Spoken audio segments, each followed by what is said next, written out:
Boa tarde, queridos. Pode colocar a palestra, por favor. Almoçaram bem? Eu também almocei, viu? Depois teve um bolo lá, era aniversário. Não meu, de alguém lá, né? Mas eu comi também. Amigos, que prazer podermos estar juntos. E eu gosto muito desses momentos porque nós temos um tempo para estudar a Bíblia. Deus nos deu o privilégio de, através da Casa Publicadora Brasileira, lançarmos esse material em dezembro. Eu estive na Bahia e lancei lá em Salvador, na igreja lá. Promessa é dívida. Está vendo a família aqui? Percebe que eu sou o maior?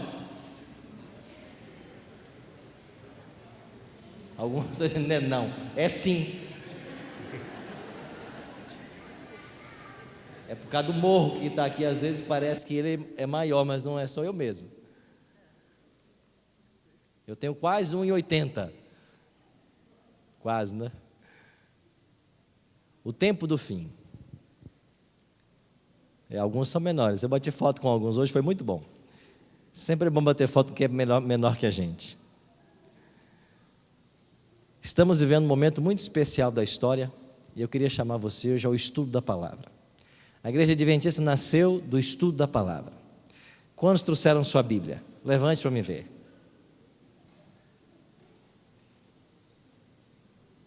Mata de inveja quem não trouxe. Nem todos trazemos, sabia? Alguns estão no celular aí, né? Mas eu gosto do hábito de trazermos a Bíblia. E temos que trazer para a igreja, porque é o livro de Deus e temos que estudar. Eu podia ter selecionado muitos textos, mas eu selecionei esse aqui, Testemunho para Ministros. Ellen G. White escreveu assim: quando os livros de Daniel e Apocalipse forem bem compreendidos, terão os crentes uma experiência religiosa inteiramente diferente. Ser-lhe-ão dados tais vislumbres das portas abertas do céu, que o coração e a mente se impressionarão com o caráter que todos devem desenvolver, a fim de alcançar a bem-aventurada esperança, que deve ser a recompensa dos puros de coração. Há uma promessa especial para aqueles que estudam Daniel e Apocalipse, e nós temos que compreender esses livros, porque se nós não tomarmos a vanguarda nesse projeto de compreender e pregar, ninguém mais o fará. O cristianismo hoje ele é superficial. As pessoas que estão pregando em igrejas e mesmo na TV, eles não saem da superficialidade. E nós somos o povo da Bíblia. Nós temos que mergulhar fundo nas verdades de Deus. Me deparei com um texto recentemente, onde Ellen G. White diz de que há verdades intocadas na palavra de Deus. E nós temos que cavar, como um mineiro na busca do ouro, para encontrarmos essas verdades. Feche os seus olhos, vamos orar antes de começarmos o estudo.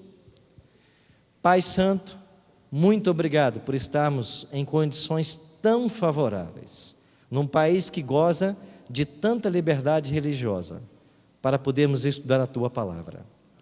Queremos convidar o Divino Espírito Santo, o mesmo que esteve com Daniel em Babilônia e o inspirou a escrever esse livro, que ele possa agora iluminar nossa mente para compreendermos a Tua vontade. Nós queremos entender o porquê de estarmos aqui e qual é o grande projeto que o Senhor tem para a nossa igreja. Em nome de Cristo nós te oramos. Amém. Daniel 12:4. Abra a sua Bíblia aí. Vamos começar com este versículo. Amanhã à noite eu vou gastar bastante tempo, ou vou usar o tempo que tiver, para estudar o capítulo 12 de Daniel. Os eventos do capítulo 12 veremos amanhã à noite. Hoje vamos dar uma passada nos capítulos 8 e 9. Daniel 12:4. Quem é que está falando com Daniel aqui no versículo 4? Eu quero participação da classe. Quem está falando com Daniel? Gabriel. Gabriel, o anjo assistente de Daniel. Quem é Gabriel, irmãos? Quem é Gabriel? Não, Cristo é Miguel. Quem é Gabriel? O anjo que ficou no lugar de Lúcifer. Ele é o anjo mais poderoso do céu. Quando é que ele vem à terra? Só em momentos cruciais. Qual foi o anjo que veio dizer para a Virgem Maria que ela estava grávida? Qual foi? Gabriel. Qual foi o anjo que foi aos pastores de Belém anunciar que o Cristo havia nascido? Gabriel. Qual foi o anjo que rolou a pedra da sepultura de Cristo? Qual foi o anjo que disse: teu pai te chama, sai para fora? Gabriel. Quando o bem enfrenta o mal frontalmente, Gabriel aparece, o anjo mais poderoso do céu, e ele veio para revelar a Daniel os mistérios dos nossos dias, e disse assim, Daniel 12:4, tu, porém, Daniel, encerra as palavras e faz o que com o livro? Sela. Até quando? Tempo do fim. Muitos o esquadrinharão, e o saber. Alguns têm usado esse texto para falar do avanço científico e tecnológico da época. Não está errado, não é pecado, mas é uma aplicação secundária. A aplicação primária do texto não é essa. A aplicação primária é: Daniel, você sela o livro, no tempo do fim ele vai ser aberto, e o conhecimento do livro vai se multiplicar. Quando começa o tempo do fim? É a profecia do capítulo 8 que vai dizer quando o fim começa. Então o livro seria selado até o tempo do fim, e o tempo do fim começa com o fim do período profético de 2300 tardes e manhãs. No final deste período profético, chegaria o tempo do fim, e duas coisas aconteceriam, uma no céu e uma na terra. Dois eventos. Então nós temos que estudar a profecia perguntando: o que vai acontecer no final dela? Duas coisas, um evento no céu e um evento na terra. Quais são esses eventos? Então a maior profecia da Bíblia, a profecia das 2300 tardes e manhãs, aponta à chegada do tempo do fim, quando então o livro de Daniel seria compreendido. Quem aqui já leu a obra de Isaac Newton sobre Daniel? Você já leu? Mais alguém? Um pouco a senhora leu? Isaac Newton escreveu muita coisa certa, nem tudo.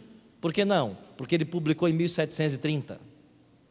Em 1730 o tempo do fim não havia chegado, então ele não teve toda a luz que hoje nós temos.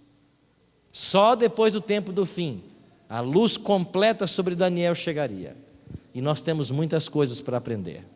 Agora Daniel 8,14, que é o texto central do livro de Daniel. Guilherme Miller era um apaixonado pelo livro de Daniel. E Miller, eu não sei se eu estou com a foto dele aqui. Aí está. Guilherme Miller era um apaixonado pela Bíblia. Ele era um batista, fazendeiro em Portland, não em Portland, na fazenda dele no estado de Nova York. E ele gastou vários anos da vida dele estudando a Bíblia. Aí está a Bíblia dele. Essa é uma foto da Bíblia dele.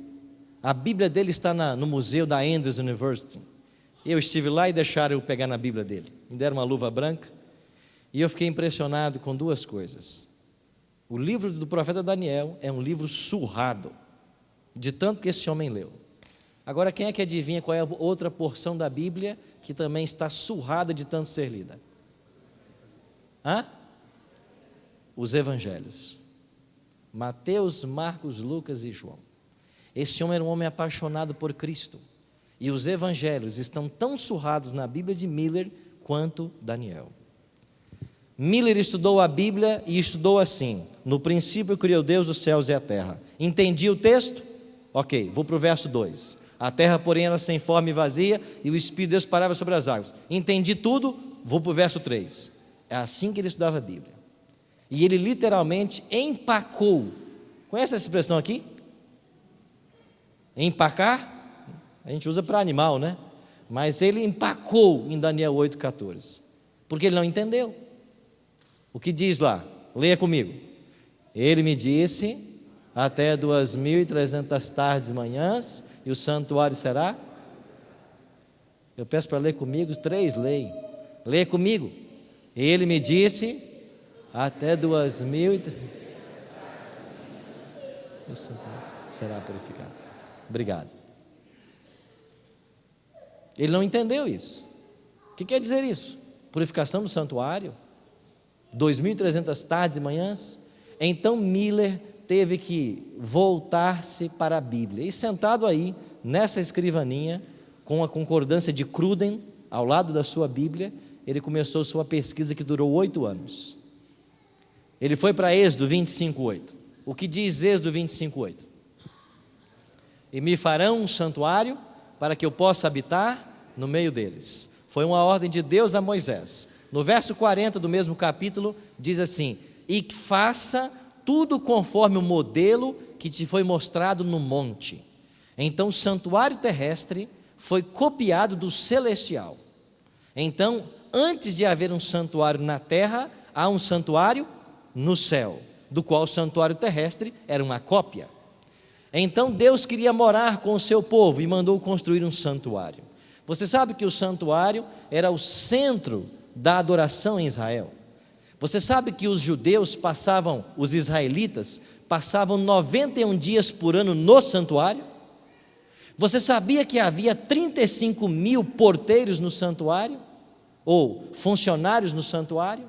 4.000 porteiros, 6.000 juízes, 6.000 cantores, somavam 35.000 funcionários? Você sabe que o santuário é o centro da Bíblia? No Pentateuco, 40 capítulos falam do santuário. Nos outros livros, mais 40 capítulos. O Apocalipse está sistematizado em 7 cenas do santuário. É o centro de Daniel. O santuário é o centro da Bíblia. E por que o santuário é o centro da Bíblia? Porque o santuário é o centro do universo. Ele sempre existiu. Mas espera aí, pastor. O santuário sempre existiu? Mesmo antes do pecado? Sim, antes do pecado. E qual era a função do santuário antes do pecado? Apenas uma função de adoração litúrgica. Após o pecado, salvífica. E por que o santuário assumiu uma função salvífica após o pecado? Porque o pecado se originou no santuário. Lembra do santuário terrestre? No Santíssimo, 2 anjos cobrindo a arca da aliança? Lúcifer era um querubim cobridor. Ele estava no santuário. O pecado nasceu no santuário. E é por isso que o pecado tem que ser resolvido no santuário. É por isso que o diabo odeia o santuário. Ele tanto odeia que ninguém estuda, a não ser os adventistas. Ele tanto odeia que dentro do adventismo, a cada 40 anos, nós temos uma crise. E a próxima é 2020. Se a história se repetir, porque a cada 40 anos nós temos uma crise envolvendo o santuário. Em 1980 foi com o pastor Desmond Ford. Sabe quantos pastores adventistas saíram da igreja por causa da crise do santuário de 1980? Pelo menos 100. Só nos Estados Unidos. Saíram da igreja por causa das controvérsias do santuário. O diabo odeia esse tema, porque o tema do santuário desmascara ele. E você acha que ele quer que alguém estude um tema que o desmascara? E nem a gente às vezes estuda.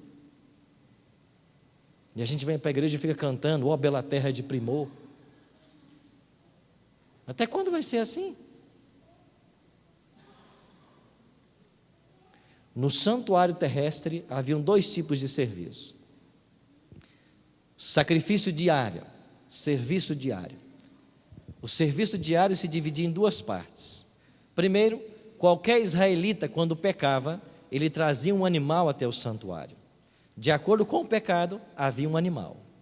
Tinha pecado que você tinha que trazer uma ovelha. Tinha pecado que era um cordeiro. Tinha pecado que era uma cabra. Tinha pecado que era um touro. Tinha pecado que era uma rola. Tinha pecado que era uma pomba. De acordo com o pecado, tinha um animal. Todo dia, o pecador, ele trazia o animal. Quando ele pecava, ele trazia o animal ao santuário. Ele colocava a cabeça sobre a mão do animal ele confessava o seu pecado diante do sacerdote, em seguida ele matava o animal. E enquanto o animal estava se contorcendo às dores de morte, ele via nesse animal um tipo de Cristo, do Messias, que viria morrer por ele. Havia um outro tipo de serviço diário. Esse nenhum pecador trazia, o santuário oferecia. O santuário provia 2 cordeiros todos os dias, e eles tinham hora para morrer. De manhã morriam que horas? 9 da manhã. E à tarde? 3 da tarde. Era a hora do sacrifício, matutino e vespertino. 9 da manhã, o sacerdote tinha que estar lá no altar com um cordeiro, que o próprio santuário provinha. 3 da tarde, o sacerdote tinha que estar com outro cordeiro, para matar também. E por que morriam esses 2 cordeiros? 2 situações. Para os israelitas pobres, que não tinham animal para oferecer, por causa do seu pecado, ele era beneficiado por aquele cordeiro, e ele confiava naquele sacrifício. E pelos israelitas que estavam longe do santuário, e não podiam ir até o santuário para ofertar o seu animal. Lembra quando Daniel foi para a Babilônia, e ele orava com o rosto voltado para a cidade de Jerusalém? Ele fazia isso 3 vezes por dia, mas fazia também na hora do sacrifício. Por quê? Porque o cordeiro que estava morrendo lá no santuário seria imputado para ele, longe do santuário, pelo menos nos primeiros anos, até que Nabucodonosor destruiu o santuário em 586. Esse era diário. Agora havia um segundo serviço. O sacerdote pegava o sangue da oferta e levava para o santo, e colocava o sangue nos chifres do altar de incenso. Assim o pecado saía do pecador, ia para o animal, e do animal para o santuário. Assim o santuário era contaminado, todos os dias era contaminado. Agora, uma vez por ano, o santuário precisava ser purificado da contaminação, e para a purificação acontecia o dia da expiação, o dia da purificação, o Yom Kippur dos judeus. Entrava em cena nesse dia o sumo sacerdote. Ele era o maior líder religioso em Israel. Ele tinha uma função vitalícia. Só entrava outro quando ele morria. Era como o Papa. Só vem outro quando um morre. E qual era o dia da expiação em Israel?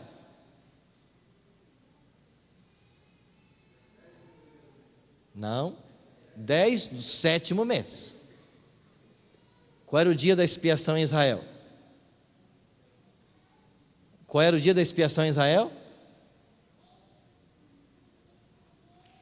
10 do 7º mês.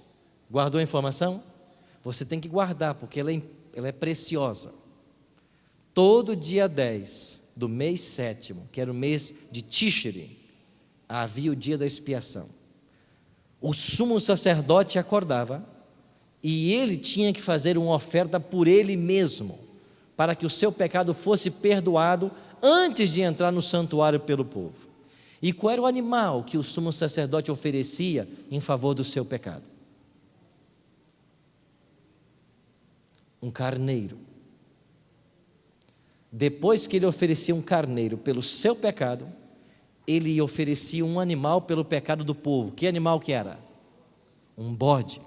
Agora você pega o carneiro e o bode e vai para o capítulo 8. Quando você chega em Daniel capítulo 8, Daniel tem uma visão de um carneiro e de um bode. Por que os 2 animais? Porque eram os 2 animais usados no dia da expiação. Então o contexto do capítulo 8 é o dia da expiação. Alguns dizem que isso não é dia da expiação. É claro que é uma conexão linguística. Os 2 animais morriam no dia da expiação, o carneiro e o bode. Agora em Daniel capítulo 8, Daniel começa tendo uma visão de um carneiro e um bode. Ele está vendo o dia da expiação. E quando chega no verso 14, até 2.300 tardes de manhã o santuário será purificado. Então Miller, estudando essas coisas, ele entendeu. Então no dia da expiação, o santuário era purificado. Se o santuário será purificado depois de 2.300 tardes e manhãs, quer dizer que essa purificação representa o quê? Representa a purificação da terra, da igreja. Porque Miller entendeu que o santuário hoje é a igreja. Percebam o raciocínio que Miller foi fazendo? ao estudar Daniel? Então, Cristo voltará no final das 2.300 tardes e manhãs, porque é a volta dele que purifica a terra.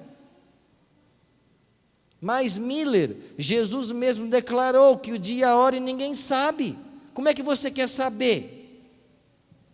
Jesus disse que não sabia o dia nem a hora, mas ele não sabia como humano. Ele não é Deus? Sim. Sempre foi? Sim. Como Deus, ele não sabia de alguma coisa? Não, sabia tudo. Então ele sabia. E nós podemos saber porque ele revelou. Assim Miller argumentava. Que dia então vai ser, Miller? Eu não sei. Mas vai ser entre 1843 e 1844. Miller não marcou data. Samuel Snow, um outro millerita, começou a estudar o assunto.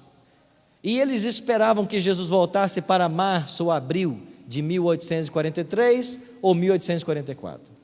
43 chegou, passou, nada aconteceu. 44 chegou, março, abril, as festas da primavera, nada aconteceu. Quando nada aconteceu, Samuel Snow começou a estudar. E Samuel Snow chegou à seguinte conclusão: se a purificação do santuário acontecia nas festas do outono e não da primavera, nós não podemos esperar Cristo voltando para março ou abril. Nós temos que esperá-lo voltando setembro ou outubro, por ocasião das festas do outono, que era o dia da expiação. Isso fez lógica. Isso quer dizer que Cristo volta em setembro ou outubro. Se nós estamos em março ou abril, nos faltam 7 meses. Aí começou no movimento millerita o movimento do 7º mês, ou seja, no 10º dia do 7º mês, Cristo volta. E qual é o 10º dia do 7º mês? Samuel Snow fez os cálculos com base no calendário caraíta, e ele disse: será o dia 22 de outubro de 1844. Samuel Snow chegou a essa conclusão, não Miller. E depois Miller estudou o que Snow apresentou e concordou com ele. E eles passaram a esperar a volta de Cristo para o final das 2.300 tardes e manhãs. Para que eles chegassem à data final, eles precisariam estabelecer o marco inicial. E eles foram para Daniel. E em Daniel, eles encontraram o evento que marca o início. E o evento aparece em Daniel 9:25. O capítulo 9 de Daniel explica o capítulo 8. E Daniel 9:25 diz assim: sabe e entende, desde a saída da ordem para restaurar e para edificar Jerusalém, até ao ungido, ao príncipe, 7 semanas e 62 semanas, e as praças e as circunvalações se reedificarão, mas em tempos angustiosos. Aqui estava o evento marcando o início da profecia. Sabe e entende, desde a ordem, ou da saída da ordem, para restaurar e edificar Jerusalém. Aí estava o momento de começarmos as 2.300 tardes e manhãs. Quando você vai para o livro de Esdras, no capítulo 2, há um decreto de Ciro. No capítulo 6, há um decreto de Dario. E no capítulo 7, há um decreto de Artaxerxes. Os 3 decretos envolveram a reconstrução de Jerusalém. Qual deles vamos usar como base? Nós usamos o terceiro. Mas por que usamos o terceiro? Pelo menos por 2 motivos. Apenas o decreto de Artaxerxes envolvia uma reconstrução política da cidade. Segundo ponto, de acordo com Esdras 6,14, os 3 decretos foram cumulativos. E a expressão que é usada nesse verso da Bíblia é: de acordo com o decreto de Ciro, de acordo com o decreto de Dario e o decreto de Artaxerxes, os príncipes começaram a reconstrução. Então, Esdras 6,14 é a pista para nós entendermos de que os decretos foram cumulativos, e apenas o terceiro falava de uma completa restauração, tanto civil quanto política da cidade. Então é o terceiro. Agora, quando é que foi promulgado esse decreto?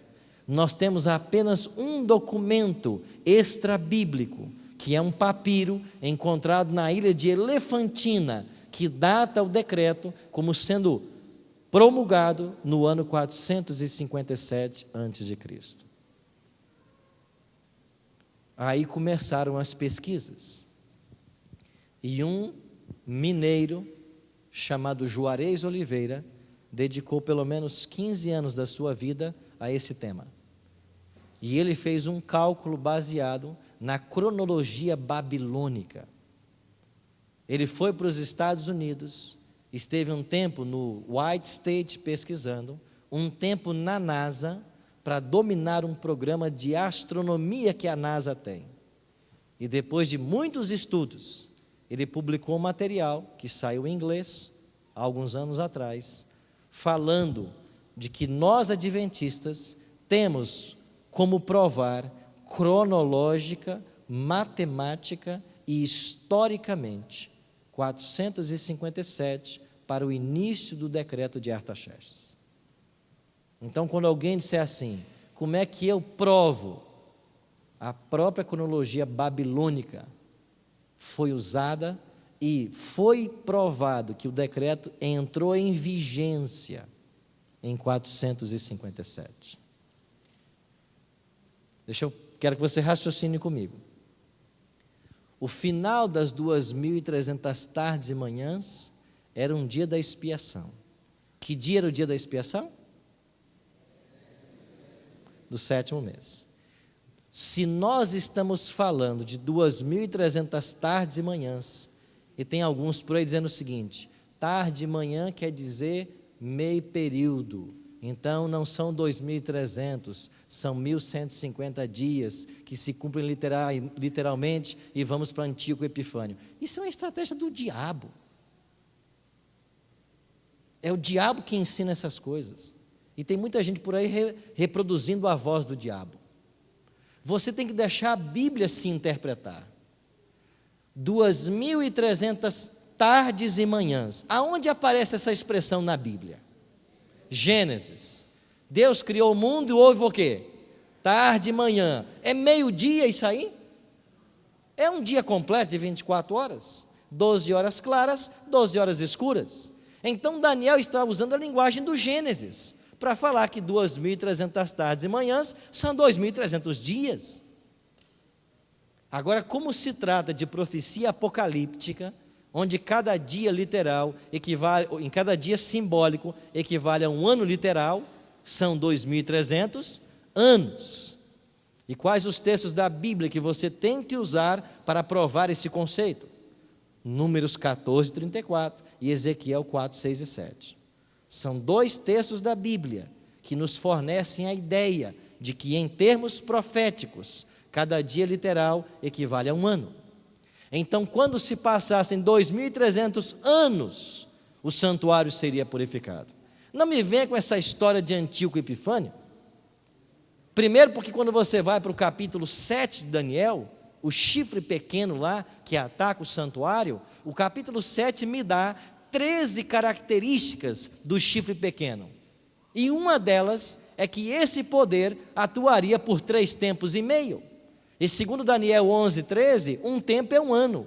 3 tempos e meio são 3 anos e meio, que profeticamente são 1.260 anos. E Antíoco Epifânio não viveu isso. Só isso bastaria para derrubar toda a visão dispensacionalista. Mas eu vou dar um outro argumento para você. Jesus falou assim em Mateus 24, 15. Quem lê, entenda. Quando virdes a abominação desoladora, segundo falou o profeta Daniel. Jesus está dizendo em vida de que não havia se manifestado ainda a abominação desoladora. Como que você quer dizer então que ele se manifestou no 2º século antes de Cristo com Antíoco Epifânio? Será que Cristo não sabia dessa profecia? Será que Cristo não sabia que ela já tinha se cumprido? Claro que não. ela está para o futuro. Ela envolve o próprio Cristo, como nós veremos. Deixa eu voltar ao meu raciocínio. 22 de outubro de 1844 é um dia da expiação. Que dia era esse? 10º dia do 7º mês. Estamos falando de 2.300 anos cheios, redondos, sem nada picado. Isto quer dizer que o decreto de Artaxerxes, em 457, ele tem que ter entrado em vigência em que dia? Qual, irmãos? Num dia da expiação, é lógico. Se você viaja 2.300 anos no passado, você tem que cair num dia da expiação, porque não são 2.300 dias e um mês. Então, o decreto de Artaxerxes tem que ter entrado em vigência no dia da expiação de 457. E quando você estuda Esdras, capítulos 6 e 7, você percebe que o decreto saiu de Babilônia no primeiro mês, no primeiro dia do 6º mês. Deixa eu corrigir. Ele sai no primeiro dia do primeiro mês. Só que Esdras viaja de Babilônia para Jerusalém, 1.500 quilômetros. Ele chega na cidade, ele tem que reunir os juízes, a liderança política, para fazer conhecido o decreto, até que o decreto entre em vigência. E o decreto vai entrar em vigência no dia da expiação. Isto quer dizer que se o decreto entra em vigência no dia da expiação, os 2.300 anos terminam no dia da expiação, como nós pregamos. Agora o Gabriel divide para Daniel a profecia em pedaços. E o verso 24, o anjo diz assim: Daniel, 70 semanas estão determinadas sobre o teu povo. A minha Bíblia traz a expressão determinadas em Daniel 9, 24. Eu não sei qual é a expressão que aparece na sua Bíblia, mas o hebraico aí é shatá. E shatá quer dizer literalmente cortado. Então, 70 semanas serão cortadas dos 2.300 e destinadas ao povo judeu. Para quê? 6 coisas diz a Bíblia: fazer cessar a transgressão, a iniquidade, selar a paz, trazer a justiça eterna, ungir a visão e o santo dos santos. Ou seja, o povo tinha que se arrepender. Era para que Israel se arrependesse. O povo de Israel estava cativo em Babilônia, vivendo na idolatria, ou por causa da idolatria, eles foram para a Babilônia. Então Deus queria curar o seu povo, e Ele deu para eles 470 semanas. Cada semana 7 dias, ou 7 anos proféticos, 490 anos. Então, dos 2.300, 490 anos foram destinados para a nação judaica, para que eles se arrependessem. A profecia aqui no verso 25 é dividida: 7 semanas, 62 semanas, e as praças e as circunvalações se reedificarão em tempos angustiosos. Por que foi dividida em 7 semanas? 7 semanas, 49 anos. Saindo de 457, você chega ao ano 408. O que aconteceu em 408? Terminou a reconstrução civil de Jerusalém. Mais 62 semanas até o ungido, o Messias. Então, quando se passassem 7 mais 62, 69. Quando se passassem 69 semanas, ou 483 anos, a partir de 457, nós chegaríamos até o ungido, o Messias. Isso nos leva ao ano 27. O que aconteceu no ano 27 de nossa era? O batismo de Cristo. Foi aí que ele foi ungido. Você lembra da história? Cristo se aproximou do Jordão. Quem é que estava batizando no Jordão? João Batista. Qual era o parentesco dos dois? Primos. Quanto tempo João era mais velho que Jesus? 6 meses. João já havia visto a Cristo? Nunca. Mas João sabia, o Espírito Santo havia dito para João: você está batizando. Quando você batizar alguém e sobre ele vier o Espírito Santo, esse é o Filho de Deus. Quando Cristo se aproximou no Jordão e João o viu, o próprio semblante de Cristo, que irradiava a paz do céu, o denunciou. E João sabia ser ele o Cristo. Jesus disse assim: João, me batiza. Ele disse: eu batizar você? É você quem tem que me batizar. Qual foi a resposta de Cristo? Convém que se cumpra toda a justiça. O que significam essas palavras? João, você não está entendendo. Eu não vim ontem e nem viria amanhã. Eu vim hoje. Sabe por quê? Porque hoje é um dia da expiação. Eu tenho que ser batizado num dia da expiação. Porque há 69 semanas atrás saiu o decreto de Artaxerxes.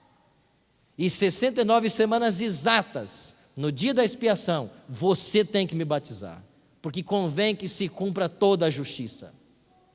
Então João entendeu e o batizou. Batizado Cristo, ele saiu para as barrancas e o que ele fez? Lucas é o único evangelista que diz que ele orou. Mateus não diz isso, Marcos não diz, João não diz. Só Lucas diz que Jesus, após o batismo, ele saiu e orou. Por que só Lucas tem essa informação? Porque Lucas escreveu o seu evangelho com base no testemunho de Maria. Foi Maria quem contou tudo para Lucas. É por isso que Lucas é o único evangelho que registra o cântico de Maria. Lucas ouviu da própria mãe de Cristo a história. E Jesus orou. E o que Jesus orou? Ellen G. White diz: Jesus orou e disse assim: Pai, eu acabei de ser batizado. O Senhor aceita o meu batismo em função de todos aqueles que um dia crerão em mim? E quando Cristo fez essa oração, diz Ellen G. White, os anjos quiseram voar para dizer para ele aceita, mas o Pai disse: ninguém se mexe, todo mundo quieto, eu próprio vou dizer para ele. E o Pai fez os céus se abrirem e disse do seu trono: tu és o meu filho amado, em quem me comprazo. E o Deus Espírito Santo veio e ungiu a Cristo, aceitando o seu batismo em nosso favor. Eu pensava que João 17, 25 ou 20 era a única oração que Cristo tinha feito por mim. Eu descobri agora que não. Jesus orou por mim também no seu batismo. E assim como ele foi batizado, todos nós temos que ser. E se alguém conhece a doutrina do batismo e não é batizado, nunca vai entrar no céu. Porque essa é uma condição. Jesus não é mentiroso. E ele disse em Marcos 16, 16: quem crer e for batizado será salvo. Ah, mas pastor, o senhor está sendo muito radical. E o ladrão na cruz? A menos que você morra crucificado, sem poder se batizar, aí você também é exceção. Haverá exceções, essa é uma delas. Mas todo aquele que sabe a verdade, conhece o batismo bíblico, tem a chance e não se batiza, o destino é o inferno. No céu você não entra. Porque quando você vai para essas águas, como vimos hoje, a Andréia e a Nilda, elas estão dizendo: nós somos pecadores, nós queremos que Cristo nos cubra, nós queremos que Ele interceda por nós, nós queremos que Ele nos salve. E quem não quer se batizar não quer isso, quer ser independente, quer ir para o céu sozinho. Você vai para o céu da boca da onça sozinho, para o céu que você não vai. É entrega. Quem não se entrega não vai para o céu, tem que se entregar. É graça. Tem que aceitar de graça. Você não paga por isso. Jesus se batizou no dia da expiação, no ano 27.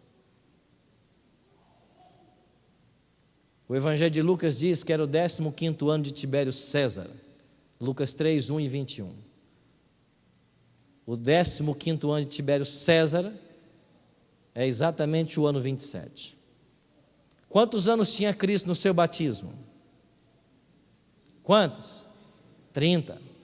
Lucas capítulo 3 diz assim: tinha Jesus cerca de 30 anos ao ser batizado. Por que Jesus esperou 30 anos para ser batizado? Por que não se batizou com 15? Com 20?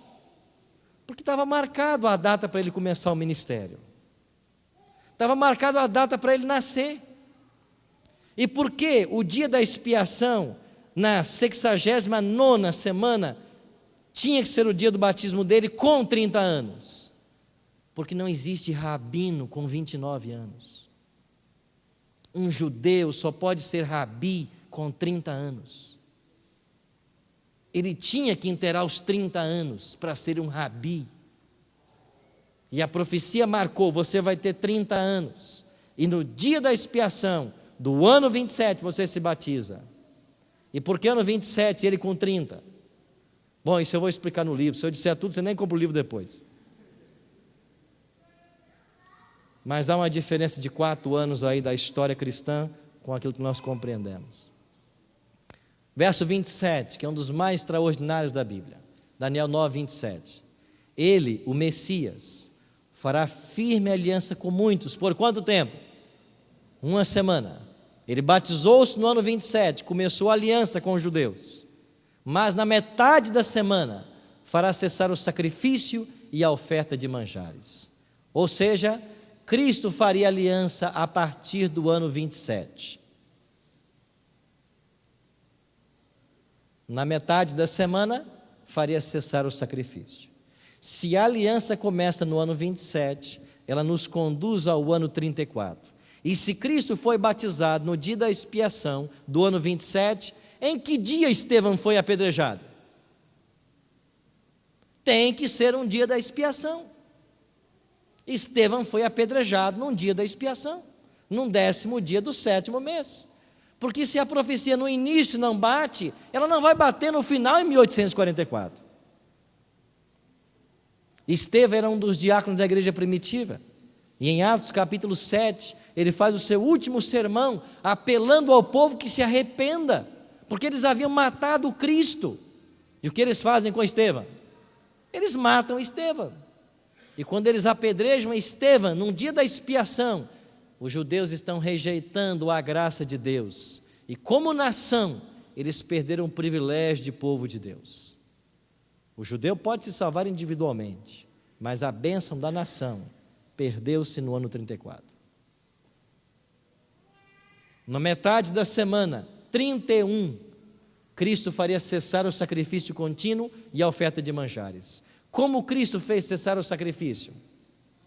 Ele próprio se sacrificando. É por isso que o Evangelho de Marcos diz assim, que quando ele morre na cruz, o véu do santuário rasgou-se em 2 partes, de alto a baixo. Ou seja, não existe mais santo e santíssimo.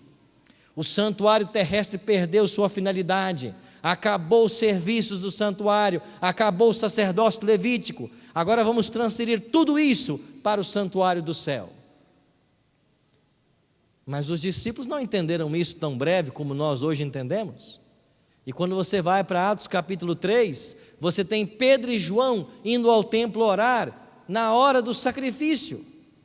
Mas João, ou Atos capítulo 3, já havia passado a morte de Cristo, já havia passado o Pentecoste, e os discípulos estão indo para o templo ainda, na hora do sacrifício. Sim, eles não compreenderam bem. E foi necessário que o apóstolo Paulo, depois de convertido, escrevesse o livro de Hebreus, para explicar a transição do serviço terrestre para o serviço celestial. E quando você lê Hebreus, leia com isso em mente. Paulo explicando que aquilo que aconteceu no santuário terrestre, agora vai acontecer no santuário celestial. Se nós viajamos com o povo judeu 70 semanas ou 490 anos, eu tenho que subtrair esse período de 2.300. Quanto tempo vai me faltar ainda para a purificação do santuário? 1810. Agora, se eu estou no ano 34, é muito fácil. Basta que eu viaje a partir do apedrejamento de Estevão, 1810. Que ano eu vou chegar? 1844. Agora eu quero voltar a um detalhe aqui.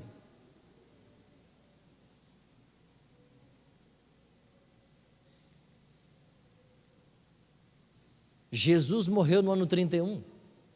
Em que dia morreu Jesus?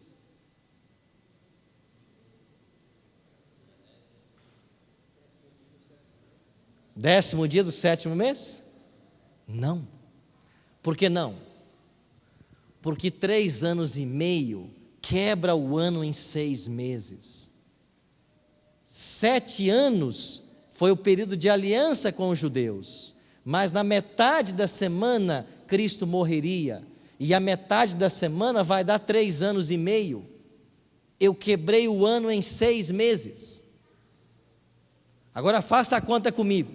Eu tenho que avançar 6 meses a partir do dia da expiação para chegar na morte de Cristo. Qual era o dia da expiação?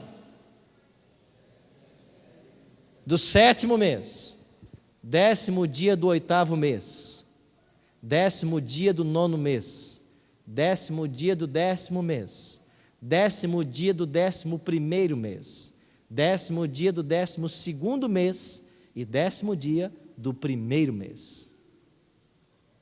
O que aconteceu 6 meses depois, no 10º dia do 1º mês? O que aconteceu? Um católico sabe responder. Se eu tiver um católico aqui, ele vai saber responder para mim. O que aconteceu no 10º dia do 1º mês? A Igreja Católica celebra todo ano o Domingo de Ramos.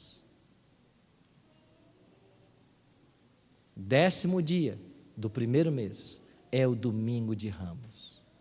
O que é o Domingo de Ramos? O dia em que Jesus entrou em Jerusalém, montado num jumentinho, e a multidão espalhou no seu caminho várias folhas de palmeiras. E a Igreja Católica celebra todo ano o Domingo de Ramos. E eles estão corretíssimos, porque Jesus entrou em Jerusalém num domingo, dia 10 do 1º mês. Jesus entrou montado no jumentinho, por quê? Por que ele escolheu um jumento? Porque assim os reis entravam na cidade no dia da sua coroação. Era um símbolo da coroação real. E quando Jesus montou num jumentinho e veio em direção a Jerusalém, a multidão ficou eufórica, porque todos pensaram: ele será coroado novo rei, e os judeus vão expulsar os romanos e voltaremos ao poder. Mas quando todos estavam prontos para coroá-lo rei, o que aconteceu com Cristo? Ele desapareceu. Ele não aceitou ser coroado. Ellen G. White diz assim: ele, naquele domingo, que era o dia 10 do 1º mês, ele colocou-se à parte como sacrifício. E por que ele fez isso? Basta você ler Êxodo capítulo 12. O que acontecia na Páscoa dos judeus? O que acontecia no 10º dia do 1º mês lá em Israel? O cordeiro era separado. 10º dia do 1º mês, o cordeiro era separado. Guardem o cordeiro até o 14º dia, e no crepúsculo da tarde, matem o cordeiro, assem o cordeiro, e na noite seguinte, que já é 15º, vocês comam o cordeiro com pães asmos e ervas amargas. É a Páscoa do Senhor.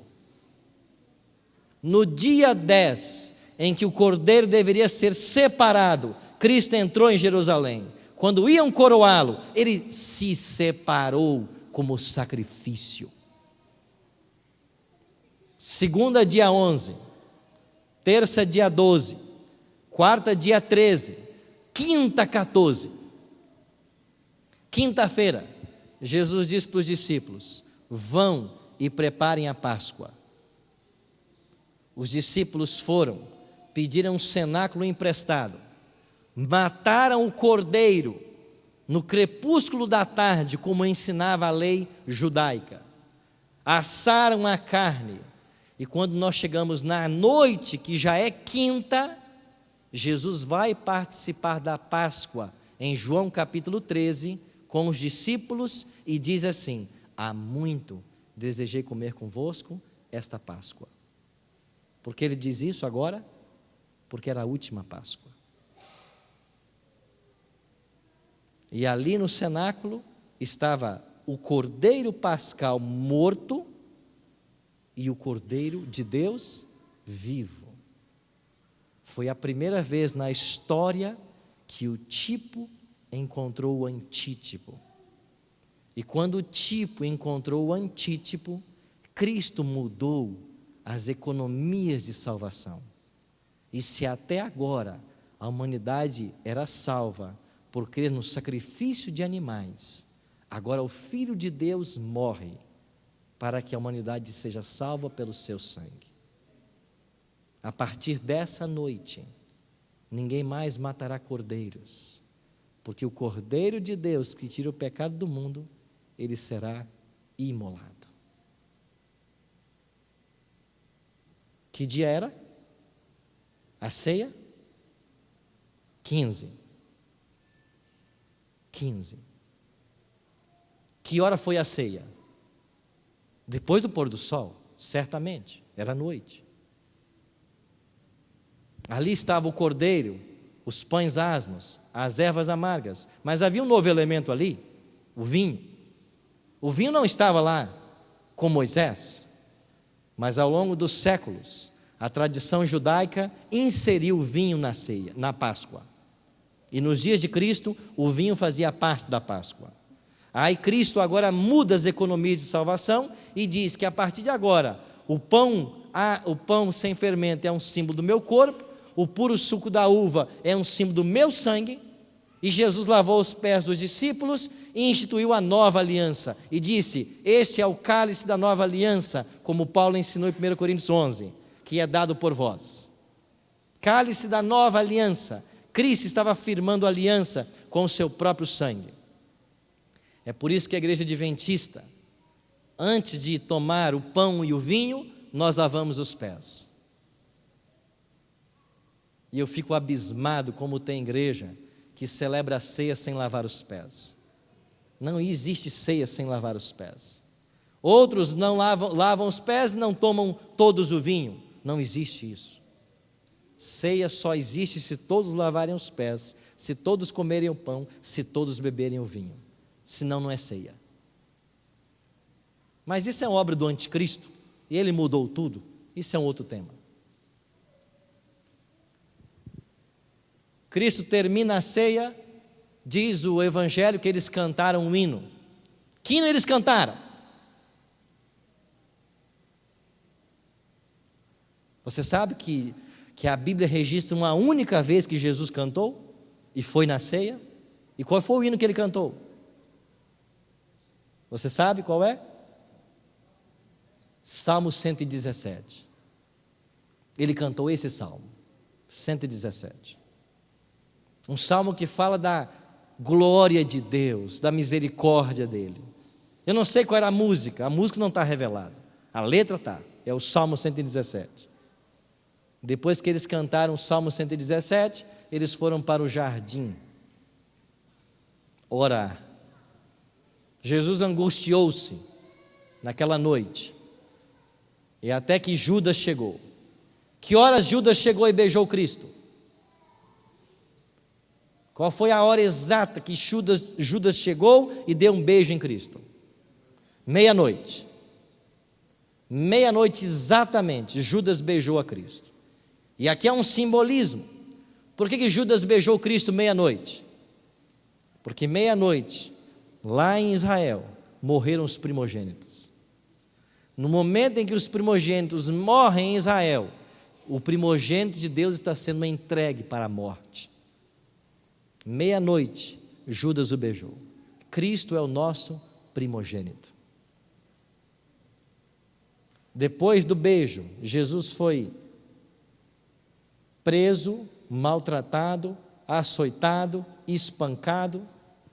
Anás, Caifás, Pilatos, injustamente julgado. Finalmente, depois de uma madrugada inteira de surras, de blasfêmias, Jesus Cristo foi crucificado. Que horas eles o crucificaram? 9 da manhã. Cristo foi crucificado 9 da manhã, na hora do sacrifício matutino. Meio-dia, quando o sol estava a pino, o que aconteceu? Trevas sobre a terra. Os teólogos dizem que o próprio Pai tirou o sol para proteger a nudez do Filho, porque ele foi crucificado nu, como eram crucificados os marginais. 3 da tarde, na hora do sacrifício vespertino, Cristo dá o seu último suspiro e morre. E o véu do santuário rasga-se. E o cordeiro que estava na mão do sacerdote para a morte escapa. E ele não entende o que estava acontecendo. É porque o Cordeiro de Deus estava morrendo na cruz. Quantas horas ele passou na cruz? 6 horas. Que dia era? Sexta-feira do mês? Dia 15. Mas pastor, agora desconstruiu-se todo o simbolismo. O Cordeiro Pascal não morreu no dia 14? Jesus não é o nosso Cordeiro Pascal? Ele não tinha que morrer no dia 14? Ele morre no dia 15? Sim. E por que ele morre no dia 15? Porque na cruz, Jesus não é Cordeiro Pascal. Jesus é Cordeiro Pascal na ceia.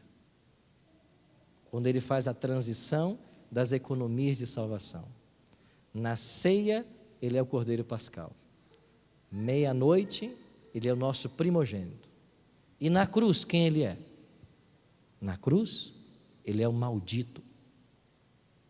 É por isso que Moisés escreveu em Deuteronômio, e Paulo escreveu em Gálatas 3,13: maldito todo aquele que for pendurado no madeiro.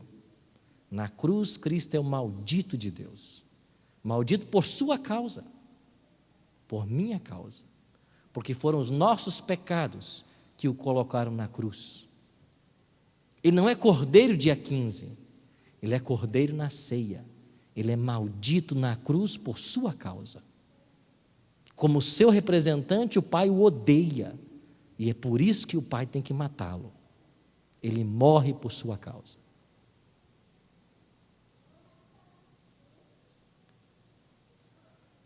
Maravilha das maravilhas. O justo morre, o pecador vive.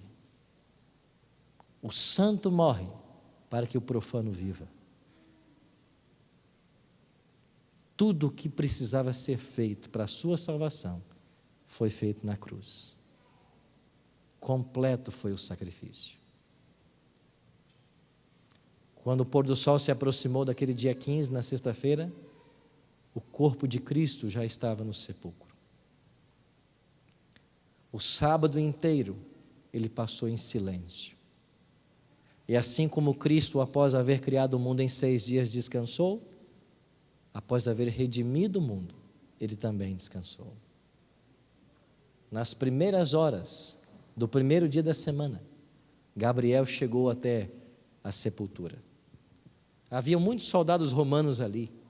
O anjo, com um simples mover das mãos, expulsou todos os soldados, empurrou a pedra de lado e disse: filho, teu pai te chama. Cristo ressuscitou-se pela vida que havia nele mesmo. O Pai o ressuscitou e o Espírito Eterno o ressuscitou. A Trindade esteve envolvida na ressurreição de Cristo. E quando Cristo sai da sepultura, ele, na boca da sepultura, ele pronuncia: eu sou a ressurreição e a vida. Aquele que crê em mim, ainda que morra, viverá. Eu sou adventista porque nenhuma igreja se aproxima tanto da Bíblia quanto os adventistas. E há coisas na igreja que talvez você não entenda, mas saiba que a igreja adventista é extremamente bíblica. Quando criança, eu me batizei com 13 anos, eu não nasci no lar adventista, eu fui o primeiro da minha casa, fiquei 5 anos sozinho.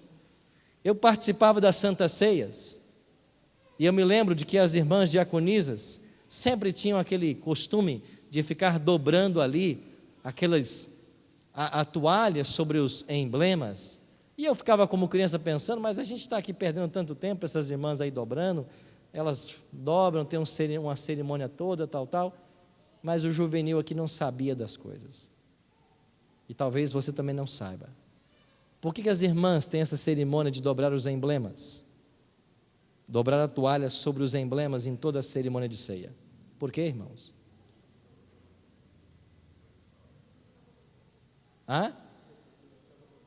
É, isso mesmo. Porque quando Cristo ressuscitou, a primeira coisa que ele fez foi dobrar o lençol mortuário e colocou num canto da sepultura organizado e depois saiu para fora. Ele dobrou o lenço mortuário que cobria o seu corpo. E é isso que as irmãs diaconisas fazem antes de nós participarmos dos emblemas. Cristo chegou lá fora, o céu o aguardava. 33 anos ele estava ausente do céu. Os anjos estavam morrendo de saudade. O seu grande general estava na hora de voltar para casa. O céu preparou-se, tudo estava pronto. Mas antes de Cristo ir aos céus, ele fez o quê? Ele esperou para conversar com quem? Com uma mulher. Esses dias eu aprendi uma coisa tão interessante. Por que Jesus não foi correndo para o céu, aonde os anjos o aguardavam? É porque ele queria que o evangelho atingisse toda a terra. E para isso, ele contou só para uma mulher.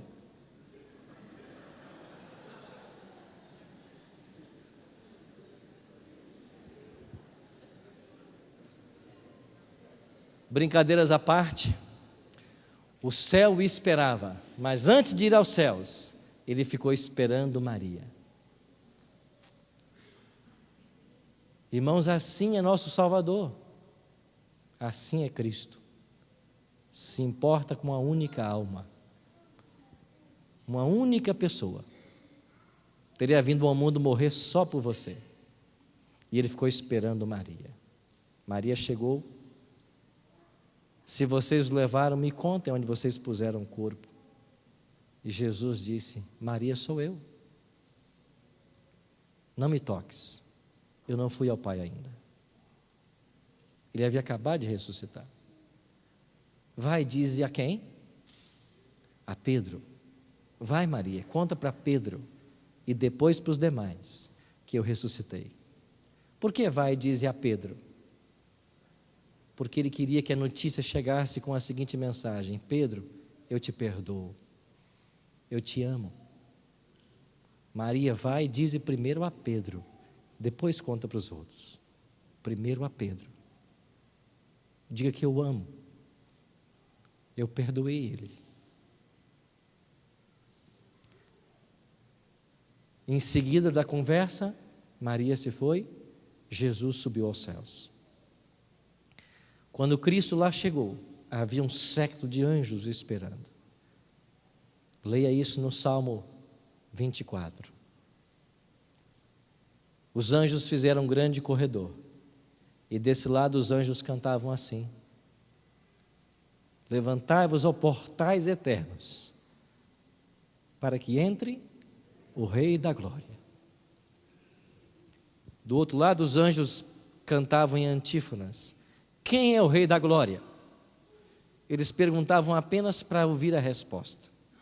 E os anjos de cá respondiam: o Senhor, forte, poderoso na batalha, Ele é o Rei da Glória. E os anjos perguntavam de novo: levantai-vos, ó portais eternos, para que entre o Rei da Glória. Quem é o Rei da Glória? E os anjos cantavam: o Senhor, forte na batalha, Ele é o Rei da Glória. E Cristo foi recebido no céu. Foi à sala do próprio Pai, apresentou o sacrifício e diz assim: Pai, o Senhor aceita tudo que eu fiz pelo homem, pela humanidade? E o Pai disse: eu aceito. Jesus voltou para a terra e ficou 40 dias com os discípulos. Depois de 40 dias, ele subiu de novo. E nesses 10 dias, eu não sei o que ele ficou fazendo, mas nesses 10 dias os discípulos ficaram orando aqui na terra, orando pelo Espírito Santo. Então inteirou 50 dias da ressurreição. E quando você viaja 50 dias da Páscoa, você chega no dia de Pentecoste. E os discípulos estavam em Jerusalém, reunidos no dia de Pentecoste. E de repente o Espírito Santo veio sobre eles, como línguas de fogo, e batizou a todos. Irmãos, o que são essas línguas de fogo? O que é esse Espírito Santo que desce do céu no Pentecoste? É a unção de Cristo no santuário celestial. Cristo está sendo ungido para o ministério. Quando Arão foi ungido, o óleo foi derramado sobre a cabeça de Arão, o óleo desceu para a barba de Arão. O Espírito Santo ungiu os discípulos, porque o Filho estava sendo ungido no santuário. Aí começou o seu ministério intercessório. Os adventistas não param na cruz, eles vão para o santuário. Cristo não está mais na cruz, Ele está no santuário. E é isso que o diabo odeia. O diabo quer um Cristo crucificado. Cristo não está mais na cruz, não está mais na sepultura. Ele é um Cristo vitorioso. Ele foi para o céu, Ele está à direita de Deus no santuário. E Ele entrou lá no ano 31. Ele ficou do ano 31 até o dia 22 de outubro de 1844. Quando chegou a terça-feira, dia 22 de outubro de 1844, Jesus assumiu a função de sumo sacerdote. Ele agora transpôs novamente o segundo véu. Havia transposto na inauguração e agora transpôs para começar o seu ministério como sumo sacerdote. Então chegaram os mileritas e disseram: temei a Deus, dá-lhe glória, pois vinda é a hora do seu juízo.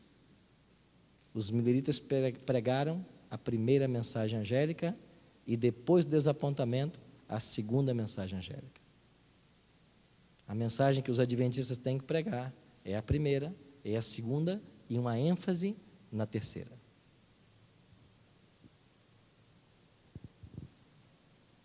Nós chegamos ao 22 de outubro de 1844 e aqui no dia 22 de outubro, 2 acontecimentos importantes.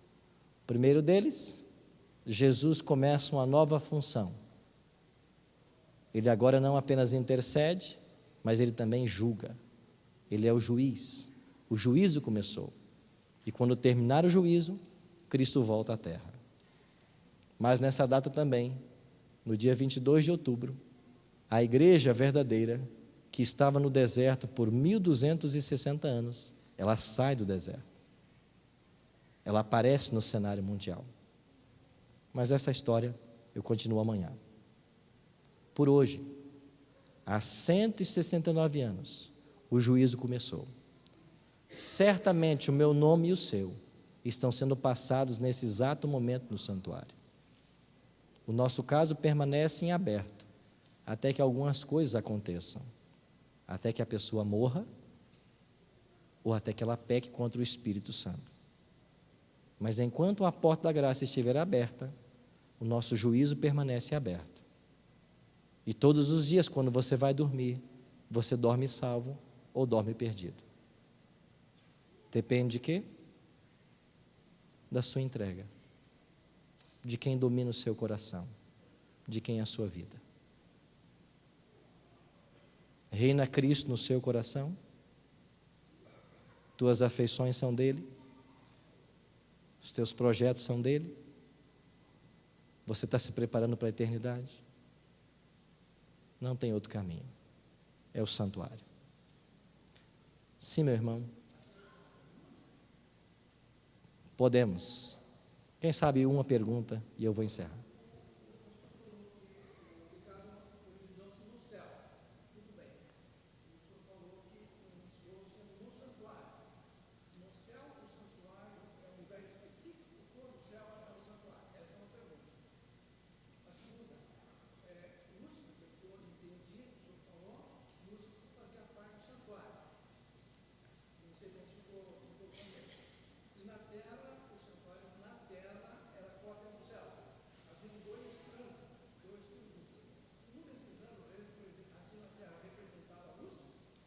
Ok?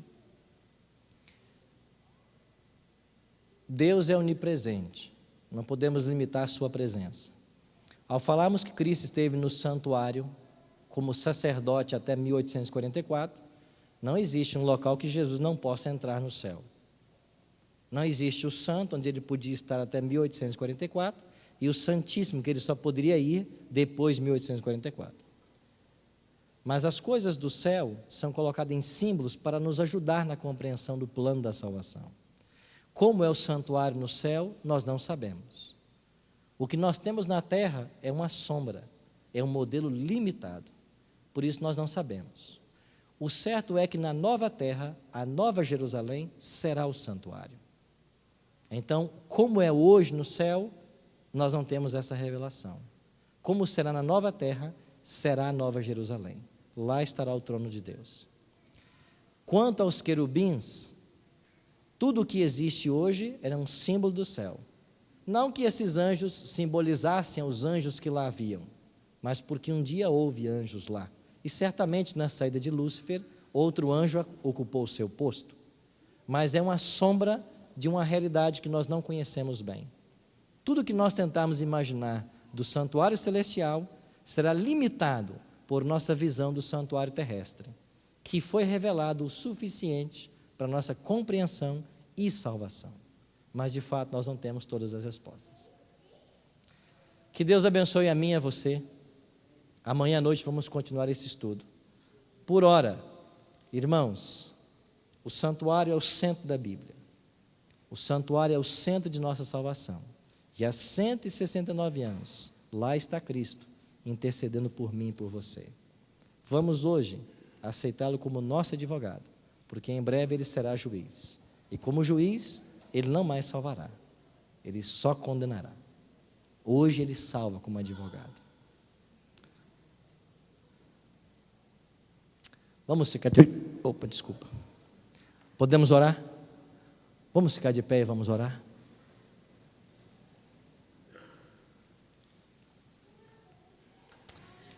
Eu acho que eles organizaram uma mesa lá fora, onde o livro vai estar à disposição. R$25 é o valor que foi estipulado. R$24,80 é o valor que a CPB estipulou. Aqui, para não darmos 20 centavos de troco, R$25. Vai estar à sua disposição aqueles que desejarem. Oremos. Pai Santo, a nossa palavra é de gratidão nessa noite. Gratidão porque sem merecermos, o Senhor veio a esse mundo, viveu nossa vida, trilhou nossa jornada, sofreu nossas dores, viveu nossos infernos, para que um dia pudéssemos estar na Tua glória. Muito obrigado, porque aquela cruz era a nossa cruz, mas o Senhor a carregou e a assumiu por nós. Obrigado porque há 169 anos Tu estás no santuário, intercedendo por todos nós. Nesse início de semana, queremos que o nosso coração seja somente Teu. Queremos entregar-Te nossa vida, queremos confessar-Te nossos pecados e suplicar-Te que o Senhor termine em nossa vida a boa obra que um dia o Senhor começou. Pai Santo, cuida dessa igreja, que ela possa continuar uma igreja dinâmica, disposta sempre a viver os teus princípios e a pregar o teu evangelho, e que nós, como igreja remanescente, possamos dar ao mundo a última mensagem para que Cristo volte, e que um dia, na tua presença, possamos face a face te abraçar e agradecer-te por tão grande sacrifício. Obrigado porque tu és o nosso Cordeiro, tu és o nosso primogênito, mas mais que isso, tu se fizeste maldito para que nós fôssemos abençoados. Obrigado, porque a morte que nos cabia, o Senhor a assumiu, para que recebêssemos a vida que ao Senhor pertencia.